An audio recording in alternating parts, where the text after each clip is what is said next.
भारत देश के सबसे बड़ा कानून का गाता, कानून लिखने वाले हमारे बाबा साहब भीमराव अम्बेडकर जी की जयंती पर उनको कोटि कोटि नमन करती हूँ। और आज के कार्यक्रम में यहाँ पर मंचा सिंह हमारी इस बेरमो दक्षिणी की पंचायत समिति सदस्य बहन रुमा देवी जी और इस आंगनबाड़ी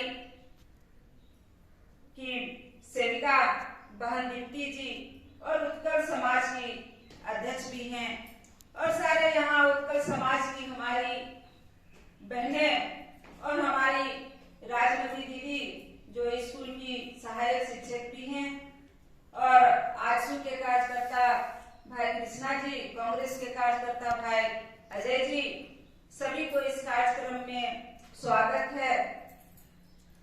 आज जैसे हम लोग बाबा साहब का यहाँ जयंती मना रहे हैं, लोग कहते हैं कि जो आए हैं उनको तो जाना तय है, लेकिन क्या लगता है कि बाबा साहब गए हैं, बाबा साहब की मृत्यु हुई या बाबा साहब इस दुनिया से चले गए? नहीं गए, अमर हो गए हैं। बाबा साहब अमर हैं।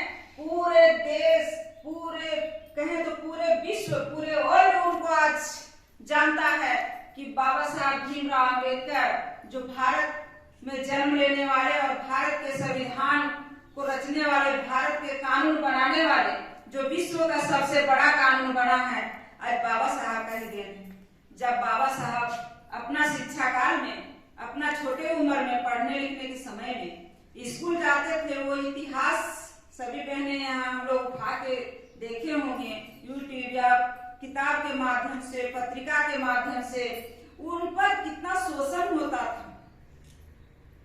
फॉरवर्ड क्लास के लोग, अपर क्लास के लोग, उनको स्कूल में घुसने नहीं दिया जाता था टीचरों के द्वारा। बाहर में बैठ के, बरामदा में बैठ के अपना सिलेट या झोला या बोरा जो भी ले जाते थे, अपना पढ़ाई करते थे, बाहर में बैठ के खिड़की से सुनते थे। यहाँ तक कि बाबा साहब को दिन दिन भर पानी प्यास रह करके पढ़ाई करना पड़ता था। ये होता है संघर्ष, ये तपस्या और संघर्ष कौन किया? बाबा साहब ने किया। हम लोग कहाँ देखे संघर्ष और तपस्या? हम लोग तो कुछ नहीं, थोड़ा सा हम लोग का लाइफ में कुछ होता है तो हम लोग तिलमिला जाते हैं कि हमारे साथ तो कुछ अच्छा हो ही नहीं रहा है, फलनवा हमको गाली दे दिया तो वो ऐसे किया वैसे किया। और बाबा साहब को किस लिए शोषित किया जा रहा था? वो दलित समाज से थे, बैकवर्ड समाज से थे, तभी बाबा साहब पर इतना शोषण हो रहा था। छुआछूत का बहुत पहले ये था कि वो नीचा कास्ट है, उससे भेदभाव रखा जाता था। लेकिन ये कानून को बनाने वाले हमारे बाबा साहब जो हैं, कितना अच्छा कानून बना के गए हमारे लिए। क्या देखिए, हम लोग एक साथ बैठ के एक थाली में बैठ के खाते हैं, कौन दलित है, कौन बैकवर्ड है, कौन फॉरवर्ड है, पता नहीं चलता। ये अगर बाबा साहब हम लोग को नहीं देके जाते, आज भी हम लोग नीचे पंक्ति में जिस तरह थे, उसी तरह आज भी हम लोग नीचे पंक्ति में ही गिने जाते। तो बाबा साहब कितने महान थे, जो इस दलित परिवार और खास करके महिलाओं के लिए जो संविधान बना के गए, कानून बना के गए, आज हम लोग गौरवान्वित करते हैं। और आज हम लोग को जो शिक्षा मिल रहा है, उस समय बाबा साहब जैसा पुरुष को तो पढ़ने का जगह ही नहीं मिलता था, तो हम जैसी महिलाओं को कहाँ जगह मिलता? नहीं मिल पाता। तो बाबा साहब कितना संघर्ष किए, इतना तकलीफ उठा करके, और एक मिडिल परिवार के थे, मिडिल परिवार के रहते हुए पूरे भारत में सबसे पहला कोई ज्ञाता बना कानून का, ज्यादा पढ़ा लिखा बैरिस्टर बना, कौन बना? बाबा साहब बने। बाबा साहब बहुत पढ़े लिखे, संघर्ष करके, उनका मन में पहले आया कि पढ़ाई लिखाई छोड़ देते, इतना शोषण होता है, इतना कौन दुख तकलीफ सह के पढ़ाई करने जाता है, छोड़ दे, जाए कहीं मजदूरी करें, अपना पेट पालें।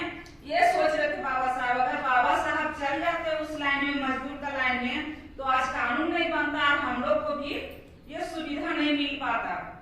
तो बाबा साहब इतना सारा जुर्म सह करके जो कानून बनाए, और बाबा साहब के नेतृत्व में जो कानून का ज्ञाता का मंडली बना, टीम बना, बाबा साहब देखिए अपने आप इतना संघर्ष किए। और पहले क्या होता था, छोटे में ही शादियां हो जाती थी, तो बाबा साहब का शादी भी हुआ अवस्था में हो गया, तो बाबा साहब वो भी दिन देखें, अपना बीवी बच्चा को पालना है और अपना देश को भी देखना है, अपना जाति को भी ऊपर उठाना है।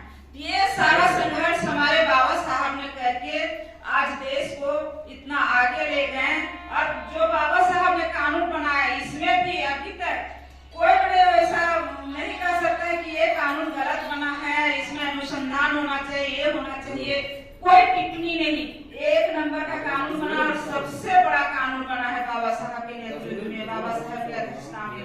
तो बाबा साहब को हम लोग आज के कार्यक्रम के निमित्त बहुत बहुत धन्यवाद देते हैं और कोटि कोटि पुनः प्रणाम करते हैं। और उत्कल समाज की सभी बहनों को मेरी ओर से नमन है कि आप लोगों ने इस तरह का कार्यक्रम बाबा की जयंती के अवसर पर रखा है। आप लोग भी बहुत धन्यवाद के पात्र हैं कि आप लोग इस तरह का छोटे छोटे कार्यक्रम जो भी आता है देश हित के लिए, समाज हित के लिए आप लोग करते रहते हैं। तो हमको बहुत अच्छा लगता है आप लोग के बीच में आना, इस तरह का कार्यक्रम करना। बहुत बहुत धन्यवाद।